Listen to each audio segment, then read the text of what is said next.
नमस्कार, जय हिंद दोस्तों। स्वागत है आपका अपने YouTube channel important MCQ by Sandeep में। डीएलएड थर्ड सेमेस्टर मैथ का आज पेपर था। 7 जुलाई 2023 है आज जो पेपर पूछा गया था उसका सलूशन वीडियो मैं आपके लिए लेकर आया हूं और आप अपने आंसर्स मैच कर सकते हैं, कितने आंसर सही हैं और कितने गलत। उसी हिसाब से आप अपना 1-2 नीचे ऊपर नंबर लेकर कंफर्म हो जाइएगा कि मेरे इतने नंबर आ रहे हैं। तो चलिए शुरू करते हैं आज का वीडियो। तो यहाँ पर जो सबसे पहला क्वेश्चन है वो आपका है गुणनखंड का। तो गुणनखंड का यहाँ पर जो क्वेश्चन है इसको देखिए कैसे सॉल्व किया जाएगा। x³ + 2x² + 5x + 10 इसका गुणनखंड करना था। तो गुणनखंड करने के लिए हमें जोड़े बनाने पड़ते हैं। जैसे ये x³ और 5x का जोड़ा अलग से बना लो और इसका जोड़ा और इसका 2x² + 10 ये हमें अपने आप से बनाना है ताकि हमें कॉमन मिल सके। यहाँ पर देखिए x कॉमन हो जाएगा, x² + 5। यहाँ पर हमें x + x² + 5 लाना है तभी हमारा गुणनखंड बनेगा। तो यहाँ पर देखिए x² और ये x² इसके साथ +2 लगा हुआ है मल्टीप्लाई में, तो इसको +2 बाहर और बाकी कॉमन हो जाएगा। तो एक ब्रैकेट में आ जाएगा x + 2, एक ब्रैकेट में आ जाएगा x² + 5। आपका ऑप्शन नंबर 2 इसका सही हो जाएगा, ये वाला। जिसका ये सही है तो 1 नंबर आपका पक्का हो गया।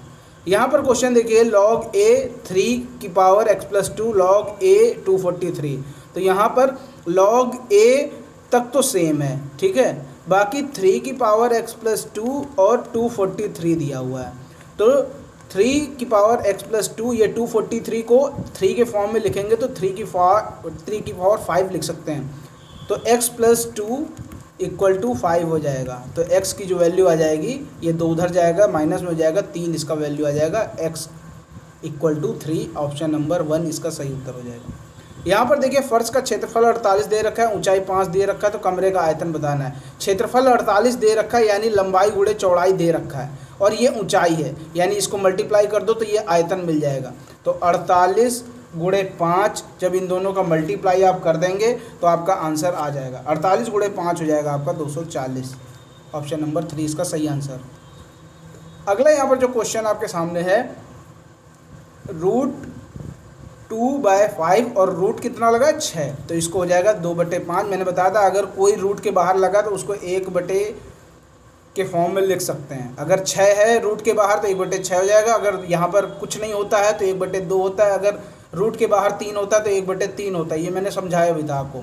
अगला देखिए क्वेश्चन नंबर 5, a बराबर बता रहे हैं कि x विषम संख्या है और x जो है वो 3 से छोटी है, 3 से बड़ी है और 3 के बराबर है। तो यहाँ पर a जो होगा वो आपका 3 से बड़ी जितनी भी विषम संख्याएं होंगी वो सभी इसमें आएंगी क्योंकि इनकी कोई लिमिट सेट नहीं की गई है। तो यहाँ पर आपका हो जाएगा a बराबर 3 और 5, ये 7 जितनी भी होंगी आपकी विषम संख्याएं अनंत तक चली जाएंगी क्योंकि इसकी स्टार्टिंग लिमिट तो सेट है कि 3 से बड़ी होनी चाहिए, लेकिन कहाँ तक जाएंगी ये नहीं दिया हुआ है। b यहाँ पर दे रखा है 2 3 5 6 7 8 ये दे रखा है और बोल रहे हैं b - a बताओ। तो b में जितने भी आपके a में शामिल हैं वो सभी हम यहाँ पर हटा देंगे। तो जैसे यहाँ पर ये 3 इसमें शामिल है, 5 इसमें शामिल है, 7 इसमें शामिल है, तो 2 और 6 और 8 ये आपका आंसर आ जाएगा। 2 6 8 ये b - a इसका आंसर आ जाएगा। उम्मीद करता हूँ कि ये पांचों आंसर आपने समझ लिए होंगे। पहले का आंसर है 2 और दूसरे का आंसर है 3 और इसका है तीसरा और इसका है 1/6 वाला और इसका आपका निकल के आ गया 2 6 8 यानी 4th ऑप्शन सही। ये 5 नंबर यहाँ से आपको पूरे मिल गए होंगे अगर आपने सही किया होगा। तो यहाँ पर अगला क्वेश्चन देखिए, 5 15 x और 105 समानुपाती हैं। 5:15 x 105। तो यहाँ पर मध्य पदों का गुणनफल करो 15x और बाह्य पदों का गुणनफल करो 105 × 5। तो x बराबर 105 × 5/15, 15 7 5, x की वैल्यू आ गई 35। तो जिसका 35 आया है सही उत्तर है। चेक कितने प्रकार के होते हैं उनके नाम लिखो। मैंने कई बार समझाया था कि इसको याद कर लो। तो चेक 3 प्रकार के होते हैं, उन सभी के नाम आपको मालूम होंगे, वाहक, ऑर्डर और रेखांकित चेक। अगला क्वेश्चन यहाँ पर है 40,000 रुपये हैं, ठीक है। इसका साधारण ब्याज ज्ञात करना है। तो साधारण ब्याज का क्या सूत्र था, मूलधन गुणे दर गुणे समय बटे 100। तो ये रहा मूलधन और ये दर है 8 सही 1/2, या तो इसको बटे में लिख दो या तो 8.5 भी लिख दोगे तब भी आंसर आ जाएगा। 2 अट्ठे 16, 16 और 1 17, 17/2 इंटू समय यानी 4 और बटे में 100। तो यहाँ पर ये 2 जीरो काट दो आप, और 2 दूना 4, तो ये 400 गुणे 17 गुणे 2। अब जब आप इसका आंसर निकालेंगे, जब इन तीनों का मल्टीप्लाई करेंगे तो आ जाएगा 13,600। ठीक है, 17 चौको 68 और 68 गुणे 136। ठीक है, ये हो गया आपका 13,600। अगला देखिए यहाँ पर क्या है, ये दे रखा है और ये दे रखा है और ये दे रखा है। यहाँ पर देखिए इसको हम लोग अगर पूरे को a मान ले, a स्क्वायर प्लस ये रहा 2, और ये यही लिखा हुआ है यानी ये a है, और ये वाला ये है यानी b है, और यहाँ पर इसका b का स्क्वायर लिखा गया है। तो ये फॉर्मूला बनता है a प्लस बी का होल स्क्वायर। इसी तरह इस पूरे को a माना है तो इसको लिखो a प्लस बी प्लस सी, और बीच में लगाओ प्लस, और b इसको माना है a माइनस बी माइनस सी, और पूरे का होल स्क्वायर कर दो। तो यहाँ पर आप देखेंगे b माइनस में है, ये प्लस में कट जाएगा, c माइनस में है और ये प्लस में कट जाएगा, ये a और ये a 2a की पावर 2, या चाहे तो इसको 2a लिख दो या तो इसको 4a स्क्वायर लिख दो, दोनों आपके आंसर सही हो जाएंगे। अगला यहाँ पर जो क्वेश्चन है, क्वेश्चन नंबर 10, ये मैंने कराया भी था। 9x³ minus 45x² plus 71x minus 40, same to same यही क्वेश्चन मैंने कराया था। आप इसको आंसर देख लो, यहाँ पर देख सकते हैं। अगर किसी का भागफल 3x² माइनस 7x प्लस 5 आया है तो ये फिर आपका सही क्वेश्चन है, आपको 1 नंबर पूरा इसमें मिल जाएगा। अगला यहाँ पर जो प्रश्न है, प्रश्न संख्या 11, चित्र में O वृत्त का केंद्र है, AP स्पर्श रेखा है, PA की लंबाई ज्ञात कीजिए जहाँ A स्पर्श बिंदु है। तो देखो जो त्रिज्या है आपकी OA जो है वो AP पर लंब डाल रही है, इसीलिए ये जो आपका एंगल होगा वो होगा 90 डिग्री का। तो जो आपका त्रिभुज बन रहा है OAP, ये एक राइट एंगल्ड यानी समकोण त्रिभुज है। तो समकोण त्रिभुज में पाइथागोरस प्रमेय लग जाती है। तो यहाँ पर होता है कर्ण का स्क्वायर बराबर लंब का स्क्वायर प्लस आधार का स्क्वायर। तो यहाँ पर कर्ण आपका OP है, OP स्क्वायर यानी जो 90 डिग्री का कोण होता है उसके जस्ट सामने वाली जो रेखा होती है वो कर्ण होती है। तो यहाँ पर A बन रहा है आपका 90 डिग्री का, तो इसके सामने जो रेखा होगी वो OP है। तो ये आपका कर्ण हो गया, और आधार आपका हो जाएगा AO स्क्वायर और AP स्क्वायर आपका हो जाएगा लंब। तो यहाँ पर OP कितना है, 13 है, 13 का स्क्वायर, AO है 5 का स्क्वायर, और AP आपको निकालनी है जैसा कि प्रश्न में दिया हुआ है।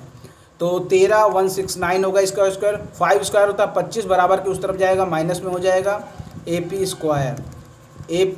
स्क्वायर बराबर हो जाएगा 144, और AP आपका हो जाएगा 144 का रूट, यहाँ से स्क्वायर हटेगा इसका रूट लग जाएगा, और AP बराबर हो जाएगा 12। तो जिसका 12 सेंटीमीटर आंसर आया है बिल्कुल सही है।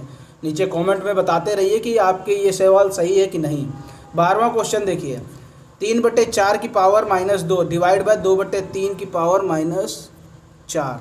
तो इसको माइनस को हटा के प्लस में लाओ तो ये बदल जाएगा, 4 ऊपर चला जाएगा, 3 नीचे आ जाएगा। 4/3 की पावर 2 डिवाइड बाय 3/2 की पावर 4। ठीक है, अब इसको देखो 4 चौक 16, 3 तिया 9 डिवाइड बाय, अब 3 की पावर 4 यानी 3 को 4 बार गुणा करना पड़ेगा, तब जाके आपका 3 की पावर 4 का आंसर आएगा। तो 3 तिया 9, तिया 27, तिया 81, और 2 की पावर 4 करेंगे तो 2 दूना 4, दूना 8, दूना 16 आंसर आएगा। अब यहाँ पर लगा है डिवाइड, और भिन्न का डिवाइड करना थोड़ा मुश्किल है तो इसको मल्टीप्लाई में चेंज कर लो, बाद वाली जो भिन्न होगी वो पलट जाएगी। 16/9 गुणे ये 16 ऊपर चला जाएगा, 81 नीचे आ जाएगा, तो 16 गुणे 16 256, और 9 गुणे 81 आपका आ जाएगा 729। तो 256/729 इसका आंसर आएगा, और 2 नंबर आपको मिल जाएंगे।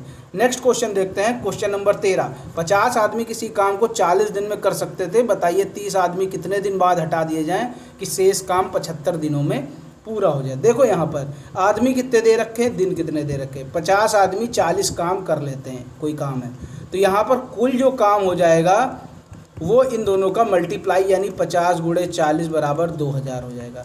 तो ये समझ के चलते कि जो काम है वो कुल 2000 है। अब यहाँ पर देखो 30 आदमी हटा दिए जाएंगे कुछ दिन बाद, वो दिन नहीं हमें मालूम है, वही यहाँ पर बताना है। 30 आदमी अगर हटा दिए जाएंगे तो आदमी बचेंगे कितने, 20 आदमी बचेंगे। ठीक है, और उनसे काम कराना है 75 दिन। तो 20 आदमियों से 75 दिन काम कराएंगे तो कुल मिलाकर काम हो जाएगा 1500। कुल काम कितना है? 2000। और कुछ दिन के बाद जब 30 कर्मचारी हटाए गए, 30 आदमी हटाए गए, तो जो काम बचा वो 1500 काम बचा। ठीक है, ये हमने इसको जितने मजदूर बाद में बचे और कितने दिन हैं उनको मल्टीप्लाई करके ये काम निकाल लिया। तो शेष काम कितना हुआ? 500 काम है, शेष है। तो कुल मिलाकर शुरू में कितने आदमी रहे होंगे? 50 आदमी रहे होंगे, उन्होंने कुछ काम किया होगा और उसके बाद 30 आदमी हटा दिए गए होंगे और शेष काम 75 दिनों में हो गया होगा। तो जो शेष काम था वो 1500 था। अब जो शुरू में काम जो सबने मिलकर किया, यानी 50 आदमियों ने मिलकर किया, वो काम था 500। तो इसको कुल मजदूरों की संख्या से डिवाइड कर देंगे तो दिन आ जाएगा हमारे पास। तो 10 दिन तक पूरे 50 मजदूर काम करेंगे और 10 दिनों के बाद 30 मजदूर हटा दिए जाएंगे, तो जो शेष काम होगा वो 75 दिनों में पूरा हो जाएगा। तो इसका आंसर 10 दिन आ जाएगा। अगला क्वेश्चन देखते हैं, मध्यिका और बहुलक ज्ञात करना है। तो मध्यिका और बहुलक, देखो ये तो 4th सेमेस्टर का है मध्यिका, तो इसको यहाँ पर करना होगा। यहाँ पर लिखेंगे आयु, विद्यार्थी और आपका एक और आ जाएगा संचयी बारंबारता। ठीक, तो इसको देखो कैसे सॉल्व करेंगे। 11, 12, 13, 14, 15, 16। अब विद्यार्थी देखो 4, 3, 5, 4, 4, 3। अब संचयी बारंबारता 4 यहाँ उठा के रखो, 4 और 3 7, 7 और 5 12, 12 4 16, 16 4 20, 20 3 23। अब ये जो संख्या है ये है 23। 23 होगी आपकी विषम। तो विषम वाला मध्यिका का फॉर्मूला लगाएंगे n+1/2। तो 23 + 1 24/2, यानी 12वां पद आपकी मध्यिका निकल के आ जाएगी। तो 12वां पद यहाँ पर देखिए 12 इसमें आएगा और इसका जो आयु वाला सेक्शन है यानी 13 है, तो यही आपका आंसर हो जाएगा। इसकी मध्यिका निकल के आएगी 13। तो जिसका 13 आंसर आया है वो बिल्कुल सही है। और बात करेंगे बहुलक की, तो बहुलक वह होती है जिसकी बारंबारता सबसे ज़्यादा होती है। तो इस वाले में 5 बारंबारता सबसे ज़्यादा है और ये किसकी ज़्यादा है सबसे? वो 13 की ज़्यादा है। तो बहुलक इसका भी 13 आएगा, मध्यिका भी 13 और बहुलक भी 13। नेक्स्ट क्वेश्चन यहाँ पर 15 है। यदि एक क्रेता को शेयर का अंकित मूल्य 10 रुपये और बाजार मूल्य 50 रुपये प्रति शेयर बताया गया, क्रेता को 200 शेयरों के लिए क्या मूल्य देना पड़ेगा? जब कोई शेयर खरीदता है तो उसका बाजार मूल्य देता है। तो अगर 200 शेयर क्रेता खरीद रहा है, 50 रुपये बाजार मूल्य चल रहा है, तो 10,000 रुपये वो देगा। यहाँ पर 2 क्वेश्चन पूछे गए, 200 शेयरों के लिए क्या मूल्य देना पड़ेगा? तो 10,000 रुपये देना पड़ेगा। अब शेयरधारी को क्या लाभ होगा जबकि उसने शेयर अंकित मूल्य पर खरीदे थे? जो यहाँ पर शेयरधारी बेच रहा है उसने खरीदे थे 10 रुपये में और बेच रहा है 50 में। तो यहाँ पर एक शेयर पर उसको लाभ हो रहा है 40 रुपये का और वो 200 शेयर बेच रहा है, तो कुल मिलाकर उसको लाभ कितना होगा? 8,000 रुपये का लाभ होगा। यहाँ पर दलाली वलाली का कोई चक्कर नहीं क्योंकि क्वेश्चन में दिया नहीं है। तो जो दिया है सिर्फ हम उसी पर फोकस करेंगे। तो 8,000 रुपये का लाभ हो रहा है और 200 शेयरों को लेने के लिए क्रेता को 10,000 रुपये चुकाने पड़ेंगे। अगला यहाँ पर जो क्वेश्चन है, क्वेश्चन नंबर 16, एक घनाकार टंकी की भीतरी भुजा 30 सेंटीमीटर है, टंकी पानी से पूरी तरह भरी है। तो अगर पानी से पूरी भरी है यानी टंकी का आयतन निकाल लेंगे तो हमें पता चल जाएगा कितना है। टंकी का आयतन निकालेंगे, भुजा क्यूब होगा क्योंकि ये घनाकार टंकी है। तो 30 का क्यूब हो जाएगा क्योंकि ये इसकी भुजा 30 है। तो 3 3 9 3 27, ये आपका आ जाएगा 27,000 घन सेमी। इसका आयतन निकल आएगा। अब ये पता कर लेते हैं कि इसमें पानी कितना है। तो टंकी में पानी कितना है? टंकी में पानी, तो जब 27,000 घन सेंटीमीटर टंकी का आयतन है तो पानी देखो 1 लीटर बराबर 1,000 घन सेंटीमीटर है। तो 27,000 घन सेंटीमीटर बराबर हो जाएगा 27 लीटर। ठीक है, यदि इसमें से 7 लीटर पानी निकाल लिया जाए तो टंकी में पानी की ऊंचाई कितनी रह जाएगी? अब टंकी में पानी निकाल लिया गया तो शेष पानी कितना बचा? 27 में 7 घटा दो, 20 लीटर पानी बचा। ठीक, अब आपको क्या करना है? अब जितना पानी बचा है उसका आयतन निकालिए। देखिए, अब शेष पानी का आयतन, इसमें ऊंचाई पूछ रहा है ना, तो आयतन, शेष पानी का आयतन कैसे निकलेगा? शेष पानी है 20 लीटर और 1 लीटर में 1000 घन सेंटीमीटर होता है, तो 20 लीटर में कितने घन सेंटीमीटर होगा? 20,000 घन सेंटीमीटर होगा। शेष पानी का आयतन कैसे निकलेगा? L into b into h. आप कहेंगे ये तो घनाकार है, तो यहाँ पर ए क्यूब यानी भुजा क्यूब वाला फॉर्मूला लगना चाहिए, लेकिन यहाँ पर पानी कम कर दिया गया है, तो जो उसकी ऊंचाई होगी वो कम हो जाएगी, लंबाई और चौड़ाई सेम ही रहेगी। तो लंबाई आपकी 30 ही रहेगी, चौड़ाई भी 30 रहेगी, एच आपकी निकालनी है। अब आप इसको निकाल लो। एच जो होगा 20,000 बटे 3 तिया 9 यानी 900 से डिवाइड कर दो, तो ये आपका लगभग आएगा 22.22 सेंटीमीटर। इसकी ऊंचाई निकल के आ जाएगी, तो ये इसका आंसर आ जाएगा। अगर ये आपका आया तो 2 नंबर आपके पक्के हैं। अगला क्वेश्चन यहाँ पर देखो, ओ वृत्त का केंद्र है COA 130 है और ABC तथा ADC का मान ज्ञात करना है। तो आप यहाँ पर ध्यान से देखो, मैंने आपको समझाया था वृत्त वाले में, अगर कोई एंगल केंद्र से बन रहा हो और दूसरा एंगल उसी आधार या उसी चाप पर परिधि को टच कर रहा हो, तो ये वाला जो होगा ये इसका दुगुना होगा, यानी ये 2x होगा, तो ये x होगा।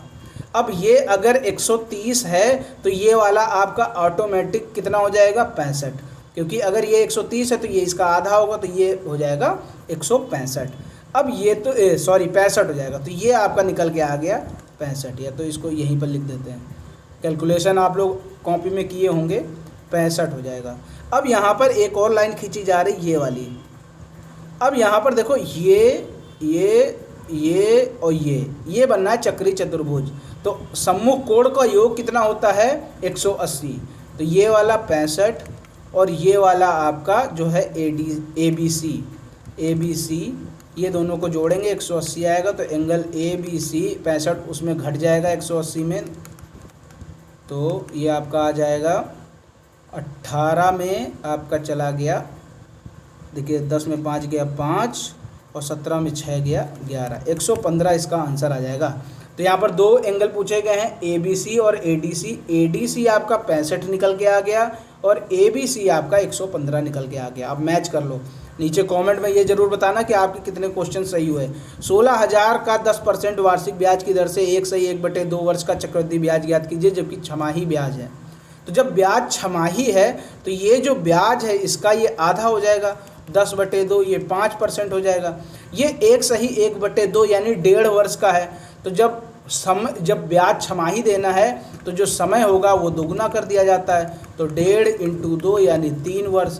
तो आप इसको कंसीडर करो और इसको कंसीडर करके इसका ब्याज वाला फार्मूला लगा लो, या चक्रवृद्धि मिश्रधन वाला फार्मूला लगा के उसमें A = P1 + R/100 की पावर n। n में आपको 3 रखना था, r में आपको 5 रखना था और p में आपको 16,000 रखना था। जब इसको सॉल्व करेंगे तो इसको मैंने ऑलरेडी सॉल्व करके रखा हुआ है, तो ये आपका a बराबर आ जाएगा 18,522।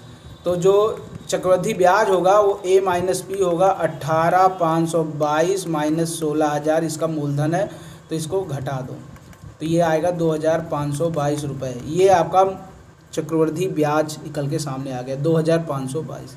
तो इस तरह ये 18 क्वेश्चन करे गए हैं। तो आपके इसमें कितने सही हैं और कितने गलत, नीचे कमेंट में ज़रूर बताइए। अपना कैलकुलेशन कर लीजिए और नीचे कमेंट में बताइए कि मेरे कितने नंबर यानी आपके कितने नंबर आ रहे हैं। उम्मीद करता हूँ कि काफ़ी अच्छा पेपर हुआ होगा, नहीं ज़्यादा अच्छा तो कम से कम आपके 15 के ऊपर 20 के पास तो नंबर आ हींगे। तो नीचे कमेंट में बताइए कि आपके कितने नंबर आ रहे हैं। वीडियो पसंद आए तो वीडियो को लाइक करें, शेयर करें। चैनल को सब्सक्राइब नहीं किया, चैनल को सब्सक्राइब करके घंटे का निशान जरूर दबाएं। मिलते हैं अगले वीडियो में, तब तक के लिए जय हिंद, जय भारत।